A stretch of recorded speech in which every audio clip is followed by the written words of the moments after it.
Hey all, இவங்க கிட்ட order place பண்ணால் கண்டிப்பாக நமக்கு ப்ராடக்ட் வருமா அண்ட் குவாலிட்டி எப்படி இருக்கணும்னு தெரியல அப்படின்னு சொல்கிறீங்க. பட் இந்த கஸ்டமர் பார்த்திங்கன்னா நம்மக்கிட்ட திரும்ப திரும்ப ஆர்டர் பிளேஸ் பண்ணிகிட்டே இருக்காங்க. நம்மளோட குவாலிட்டியை பிடிச்சி போய் நம்மக்கிட்ட தேர்ட் டைமாக பார்த்திங்க அப்படின்னா இந்த பிட்ச் பாய் ஜார்ஸ் எல்லாமே நம்மக்கிட்ட ஆர்டர் பிளேஸ் பண்ணியிருந்தாங்க. ஸோ ஏன் அவ்வளோ சூப்பராக இருக்குன்னு சொல்லி பார்த்தீங்க அப்படின்னா அவங்களுக்கு வந்து பிட்ச் பாய் தீமில் வந்து கேட்டிருந்தாங்க. ஸோ ஜார்ஸோட கேப் அண்ட் சென்டர்லேயும் பார்த்தீங்க அப்படின்னா க்ரூம் அண்ட் பிரைடோட நேம் வந்து ஆட் பண்ணி கொடுத்துருக்கோம். ஸோ ஈவெண்ட்டுமே வந்து கஸ்டமைஸ் பண்ணி கொடுத்துருக்கோம். அது கூட காம்போவாக பார்த்தீங்க அப்படின்னா அவங்களுக்கு வந்து ஹல்தி குங்குமம் செட் வித் மஞ்சள் கயிறு கொடுத்துருக்கோங்க வித் சாக்லேட். இது எல்லாமே க்யூட்டாக ஒரு போட்ரி பேக்லேயே ஆட் பண்ணி கொடுத்துருக்கோம். ஃபர்ஸ்ட் டைம் நம்ம கிட்ட ஆர்டர் பண்ணுறப்போ 50 பிளேஸ் பண்ணியிருந்தாங்க. ஸோ செகண்ட் டைம் பண்ணுறப்போ 100 பிளேஸ் பண்ணியிருந்தாங்க. பட் இந்த டைம் பார்த்தீங்கன்னா 150 பீசஸ் வந்து ஆர்டர் பிளேஸ் பண்ணியிருந்தாங்க. ஃபர்ஸ்ட் அவங்க பிளான் பார்த்தீங்க அப்படின்னா ஃப்ரெண்ட்ஸ்க்கு மட்டும் கொடுக்குற மாதிரி பிளான் பண்ணியிருந்தாங்க.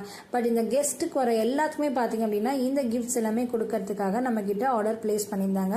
ஸோ உங்கள் வீட்டு ஃபங்க்ஷனுக்கும் இதே மாதிரி ரிட்டர்ன் கிஃப்ட் பார்க்குறீங்கன்னா கீழே கொடுத்துரு வாட்ஸ்அப் நம்பருக்கு மெசேஜ் பண்ணிக்கோங்க. இந்த ஜார்ஸ் எல்லாமே டோட்டலாக 150 பீசஸ் பார்த்தீங்க அப்படின்னா டிஸ்பேச் பண்ணி கொடுத்துருக்கோம் கைஸ்.